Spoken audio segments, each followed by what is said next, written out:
Hello everyone, जय हिंद। Welcome to Jha sir academy for IAS.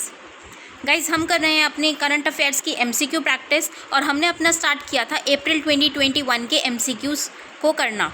हमने अपने 50 क्वेश्चंस को अटेम्प्ट किया था। 50 क्वेश्चंस हमने देखे थे। आज हम अपने नेक्स्ट 50 क्वेश्चंस देखने जा रहे हैं from 51 to 100। Let's start with it. हमारा क्वेश्चन है वैक्सीन पासपोर्ट से related.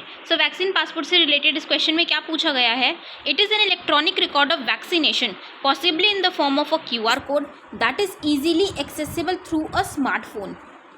India became first country that provide the vaccine passport. तो इस क्वेश्चन में हमें इनकरेक्ट स्टेटमेंट बतानी है, गलत कथन कौन सा है। तो हमारा यहाँ पे सेकंड स्टेटमेंट गलत है। हमारा आंसर क्या हो जाएगा? Option B only 2। Second statement क्यों गलत है? क्योंकि ये वैक्सीन पासपोर्ट प्रोवाइड करने वाली पहली कंट्री इंडिया नहीं है बल्कि इजराइल है। तो इसलिए हमारा आंसर हो जाएगा option B only 2।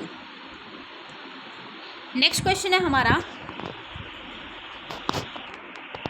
People have the right under the constitution to profess, practice and propagate religion under article 25. religious faith is a part of the fundamental right to privacy। तो इस question में हमसे क्या पूछा गया? Correct statement, सही कथन कौन सा है? तो हमारे यहाँ पे दोनों ही स्टेटमेंट्स करेक्ट है। तो हमारा आंसर हो जाएगा option C, both 1 and 2। Next question है हमारा उरुका से रिलेटेड। Uruka marks the beginning of the Magh Bihu. Uruka rituals are performed on the occasion of Rongali Bihu, marking the beginning of the Assamese New Year। तो यहाँ पे हमसे क्या पूछिए? करेक्ट स्टेटमेंट, सही कथन कौन सा है? हमारे यहाँ पे दोनों ही स्टेटमेंट्स करेक्ट है। तो हमारा आंसर हो जाएगा option C, both 1 and 2। Next question है हमारा आहार क्रांति से रिलेटेड।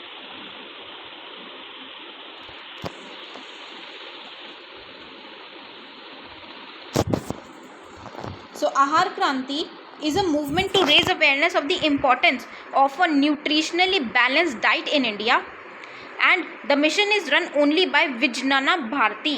तो हमें यहाँ पे क्या बतानी है? हमें करेक्ट स्टेटमेंट बतानी है। अब यहाँ पे एक चीज़ देखना है कि जहाँ पे ओनली लिखा होता है वो मतलब हर केस में तो नहीं, लेकिन 98% केसेस में वो स्टेटमेंट गलत होती है। तो यहाँ पे हमारी सेकंड स्टेटमेंट गलत है, क्योंकि ये सिर्फ विजनाना भारती नहीं है, इसके साथ एक और टेक्नोक्रेट्स की एक और इंस्टीट्यूशन है जिनके द्वारा इसको मिशन को स्टार्ट किया गया है। तो हमारा यहाँ पे आंसर हो जाएगा ऑप्शन है ओनली 1। नेक्स्ट क्वेश्चन है हमारा पोषण ज्ञान से related. It is a national digital repository on health and nutrition. It is launch bye NITI Aayog. तो हमारे यहाँ पे दोनों ही स्टेटमेंट्स करेक्ट है, लेकिन क्वेश्चन में हमसे क्या पूछी गई है? इनकरेक्ट, गलत कथन कौन सा है? तो हमारा आंसर हो जाएगा option D, none of these. Next question है हमारा चीफ इलेक्शन कमिश्नर से related. The appointment of the chief election commissioner and other election commissioner shall be made by the president and he is part of the watchdog of government. तो हमें यहाँ पे क्या बतानी है? गलत statement, लेकिन हमारी दोनों ही स्टेटमेंट्स करेक्ट है। तो हमारा आंसर हो जाएगा option D, none of these. Next question है हमारा ई सांता से related. It is an electronic market place providing a platform to connect aqua farmers and the buyers. It is launch by the ministry of agriculture and farmers welfare. तो इस question में हमें क्या बताना है कि हमारा गलत कथन कौन सा है? Incorrect statement. तो हमारा आंसर क्या हो जाएगा? Option B only 2। अब ऑप्शन बी हमारा आंसर यहाँ पे क्यों है? गलत क्यों है? क्योंकि ये लॉन्च किया गया है Ministry of union commerce ministry के द्वारा। तो इसलिए हमारा सेकेंड स्टेटमेंट गलत हो जाएगी। तो हमारा आंसर हो जाएगा option A only 1। Next question है हमारा वन हॉर्न राइनोस से related. Only the great one horn rhinos is found in India. It is identified by a single black horn and a grey brown hide with skin folds. तो हमारी यहाँ पे दोनों ही statements correct है। तो हमारा answer हो जाएगा option C, both 1 and 2। Next question हमारा world organisation for animal health OIE से related. The OIE is the intergovernmental organisation responsible for improving animal health worldwide. बिल्कुल करेक्ट है। The main objective of the OIE is to control epizootic diseases and thus to prevent their spread. तो हमारे यहाँ पे दोनों ही statements correct है। तो हमारा आंसर हो जाएगा ऑप्शन सी, बोथ 1 and 2। ये question has been repeated. Next question है हमारा जलियांवाला बाग मस्सेकर से रिलेटेड। Mahatma Gandhi, sign of condemnation, renounced his British knighthood medal medal respectively. General Dyer apologized for his crucial act in Jallianwala Bagh in front of British government. तो हमें यहाँ पे क्या बतानी है, इनकरेक्ट स्टेटमेंट बतानी है, गलत कथन कौन सा है। तो हमारे यहाँ पे दोनों ही स्टेटमेंट्स गलत है, तो तुम्हारा आंसर हो जाएगा ऑप्शन सी, बोथ 1 and 2। अब ये गलत क्यों है, क्योंकि जो महात्मा गांधी जी हैं उनको ब्रिटिश नाइटहुड का खिताब नहीं मिला था। महात्मा गांधी जी और रविंद्रनाथ टैगोर जी, इन दोनों को दिया हुआ था मेडल, एक टाइटल दिया हुआ था ब्रिटिशर्स के द्वारा।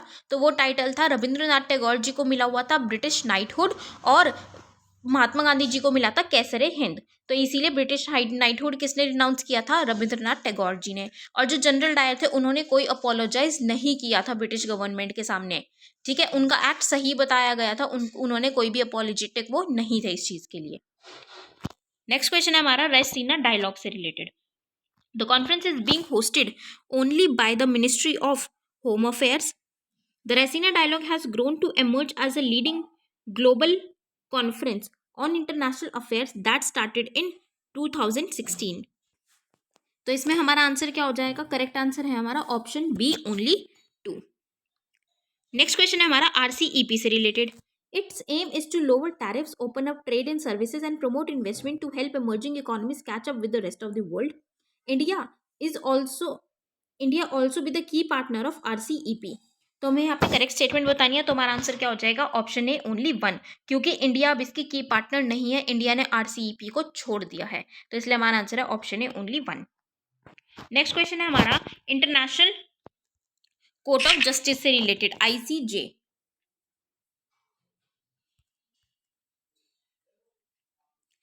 ICJ was established in 1945 by the United Nations Charter. The court is composed of 15 judges who are elected for terms of office of 6 years by the United Nations General Assembly and the Security Council. तो हमें यहाँ पे correct statement बतानी है, सही कथन हमारा कौन सा है, तो हमारा आंसर हो जाएगा ऑप्शन ए, ओनली 1। अब सेकंड स्टेटमेंट क्यों नहीं है, क्योंकि सेकंड स्टेटमेंट हमारी गलत इसलिए है क्योंकि ये जो 15 जजेस हैं इनको इलेक्ट किया जाता है 6 ईयर्स के लिए नहीं, बल्कि 9 ईयर्स के लिए। एट अ टाइम इनका अपॉइंटमेंट 9 ईयर्स के लिए किया जाता है, तो इसलिए हमारी सेकेंड स्टेटमेंट गलत है।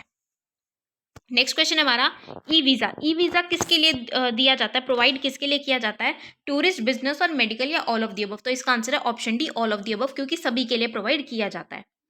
नेक्स्ट क्वेश्चन है हमारा नेशनल स्टार्टअप एडवाइजरी काउंसिल। तो इसमें हमें क्या बतानी है, हमें इनकरेक्ट स्टेटमेंट बतानी है, गलत कथन हमारा कौन सा है। तो हमारी यहाँ पे तीनों ही स्टेटमेंट्स करेक्ट हैं। It suggest measures to foster a culture of innovation, innovation लेके आने के लिए कि भाई सिटीजन स्टूडेंट्स के अंदर इनोवेशन है ताकि वो अलग अलग स्टार्टअप्स लेकर आएँ, ठीक है। इनोवेशन को प्रमोट करने के लिए हर एक सेक्टर में, चाहे वो अर्बन है, सेमी अर्बन है या फिर रूरल है। और ये जो काउंसिल है, national startup advisory council, it will be chaired by the ministry of commerce and industry. तो हमारे यहाँ पे तीनों ही स्टेटमेंट्स करेक्ट है, तो हमारा आंसर क्या हो जाएगा, option D, none. Next question है हमारा कॉलेजियम सिस्टम से related. It is the system of appointment and transfer of जजेस that has evolved through judgments of the SC और by an act of parliament और by a provision of the constitution. The SC collegium is headed by the CJI and comprises 4 other senior most जजेस of the court. तो हमसे यहाँ पे correct statement पूछी गई है, तो हमारा आंसर हो जाएगा ऑप्शन बी, ओनली 2। अब ऑप्शन बी ही क्यों है, ऑप्शन 1 क्यों नहीं है, क्योंकि स्टेटमेंट 1 हमारी इसलिए गलत है क्योंकि ये जो सिस्टम है ये कोई पार्लियामेंट के एक्ट के द्वारा या कॉन्स्टिट्यूशन के प्रोविजन के द्वारा नहीं है, ये जजेस के बेंच ने खुद ही सुप्रीम कोर्ट की जजेस के थ्रू ही ये सिस्टम को इवॉल्व किया गया है। नेक्स्ट क्वेश्चन है हमारा United Nations food systems Summit 2021. The term food system refers to the constellation of activities involved in producing, processing, transporting, and consuming food. The summit will focus on levers and pathways to shape food systems nationally and globally to accelerate progress in the sustainable development goals. तो हमारे यहाँ पे क्या पूछा गया, correct statement, और क्योंकि हमारे यहाँ पे दोनों ही स्टेटमेंट्स करेक्ट है तो हमारा आंसर हो जाएगा option C, both 1 and 2। Next question है हमारा regulations review authority. So SBI set up the Regulations Review Authority 2.0. An authority would have validity for a period of 3 years from May 1. तो इस question में हमें क्या बताना है, हमारी गलत स्टेटमेंट कौन सी है, इनकरेक्ट। तो हमारा आंसर हो जाएगा ऑप्शन सी, बोथ 1 and 2।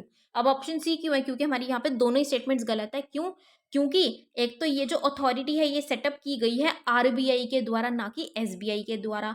और सेकंड स्टेटमेंट हमारी इसलिए गलत है क्योंकि इसकी जो वैलिडिटी है वो 3 ईयर्स के लिए नहीं बल्कि ओनली 1 ईयर के लिए होती है। तो इसलिए हमारा आंसर क्या हो जाएगा, option C both 1 and 2। Next question है हमारा, marketable government securities include government securities and treasury bills issued through auction. Non marketable securities include intermediate treasury bills issued to state government, special securities issued to National Small Savings Fund among others.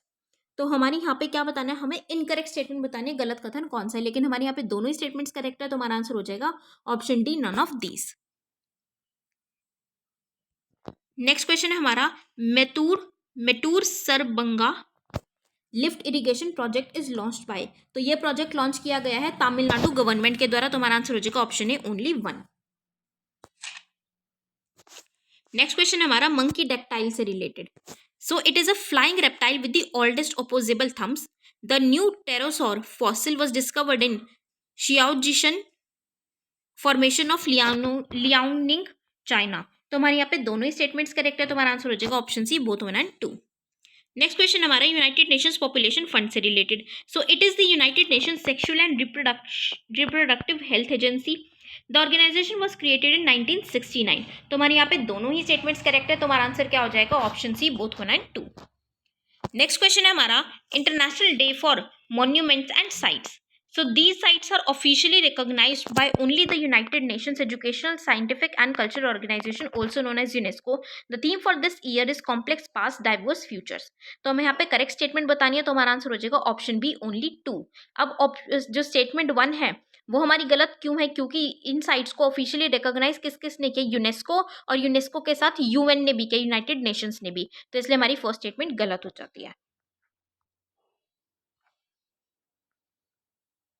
Next question है हमारा, श्री रामानुजाचार्य से related.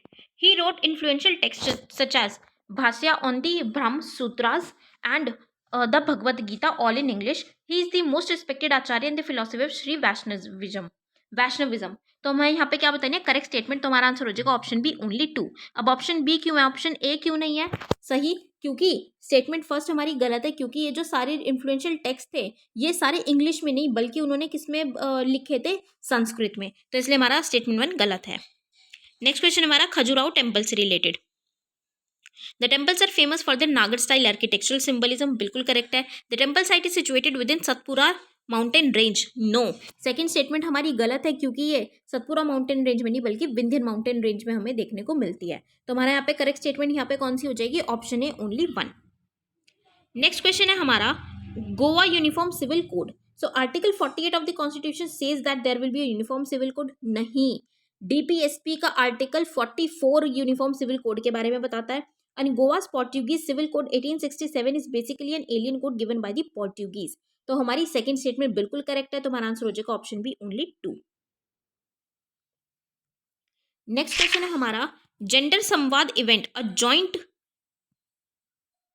attempt between the day NRLM and the IWWAGE was organized under the aegis of।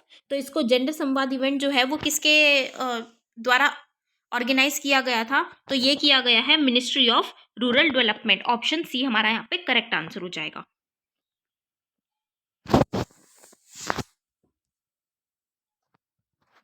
Next question है हमारा, article 142 से related. तो article 142 किस चीज से रिलेटेड है, conferment on the Supreme Court of powers to issue certain writs, original jurisdiction of the Supreme Court, measures taken by the Supreme Court to do complete justice, और both A and B.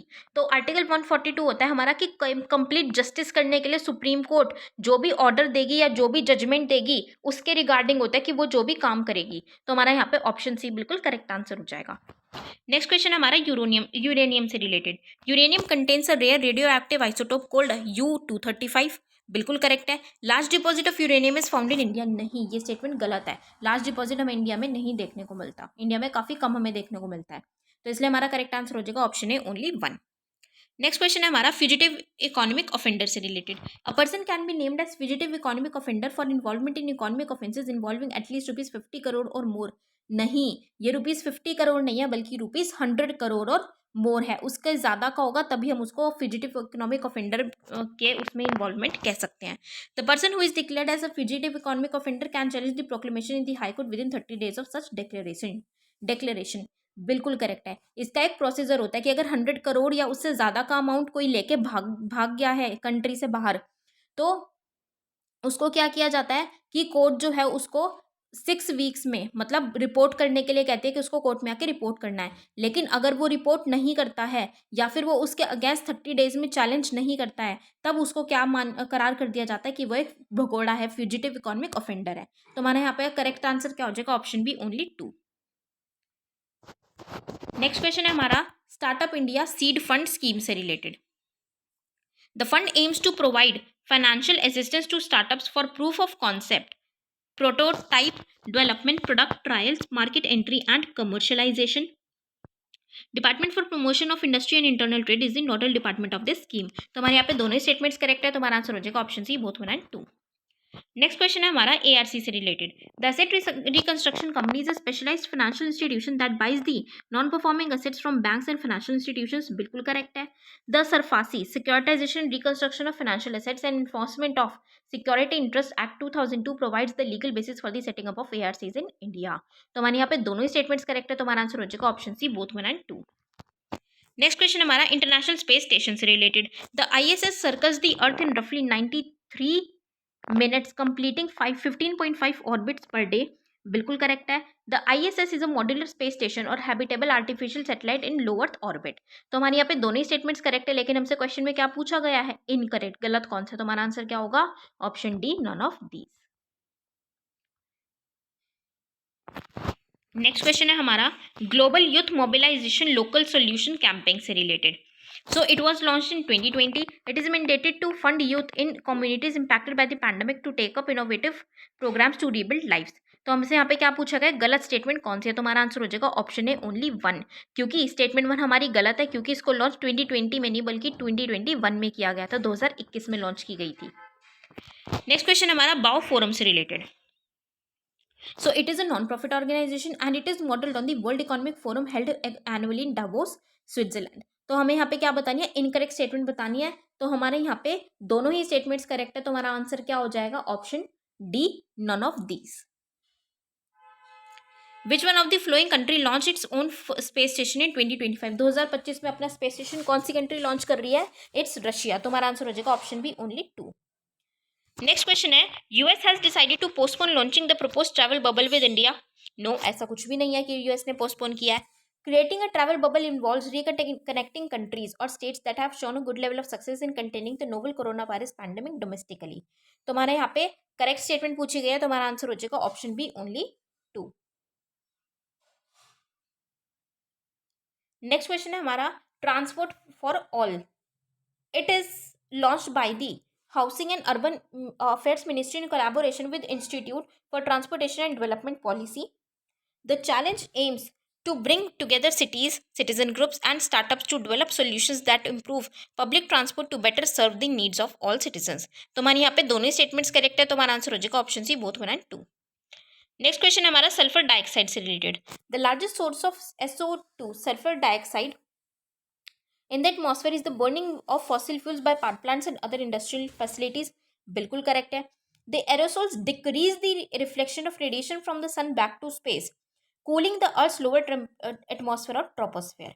तो हमारे यहाँ पे क्या पूछा गया? Correct statement. तो हमारा आंसर हो जाएगा ऑप्शन है, ओनली 1, क्योंकि हमारी सेकंड स्टेटमेंट गलत है, क्योंकि जो एरोसोल्स है वो क्या करते हैं? वो सन की रिफ्लेक्शन को कम कर देते हैं। मतलब जो सन से हीट डायरेक्ट होती है वो लाइट स्पेस में वो रिफ्लेक्ट नहीं करता वापस से, एरोसोल्स की वजह से वो रिफ्लेक्ट नहीं होती कि वो वापस से स्पेस में चली जाए, वो उसको क्या कर लेते हैं? कैप्चर कर लेते हैं। और जब वो कैप्चर करेंगे तो उससे क्या होगा?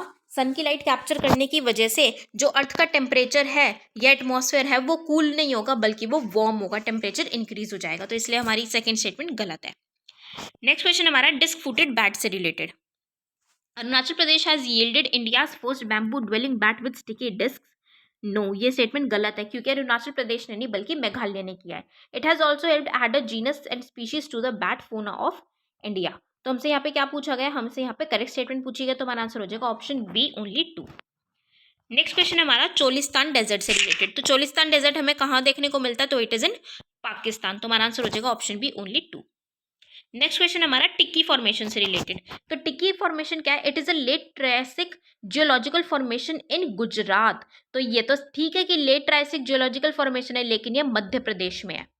सो it is a treasure trove of vertebrate fossils. तो हमसे यहाँ पे करेक्ट स्टेटमेंट पूछी गई, तो हमारा आंसर हो जाएगा option B only 2।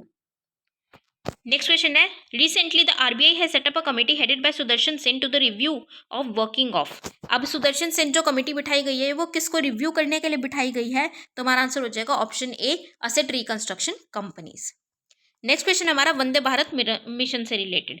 So it is launch to carry NRI in India and it was also a part of operation Samudra Setu. तो हमारे यहाँ पे क्या पूछा गया, करेक्ट स्टेटमेंट, लेकिन हमारे यहाँ पे दोनों ही स्टेटमेंट्स गलत हैं, तो हमारा आंसर क्या हो जाएगा option D, none of these. अब दोनों गलत क्यों है, क्योंकि ये एनआरआईज को कैरी करने के लिए नहीं लॉन्च हुआ था, ये किसको कैरी करने के लिए कि जो फंसे हुए लोग थे कोविड-19 की वजह से, जो अलग अलग जगहों पे फंस गए थे लोग, उनको लेके आने के लिए था, और ये ऑपरेशन समुद्र सेतु का पार्ट नहीं था।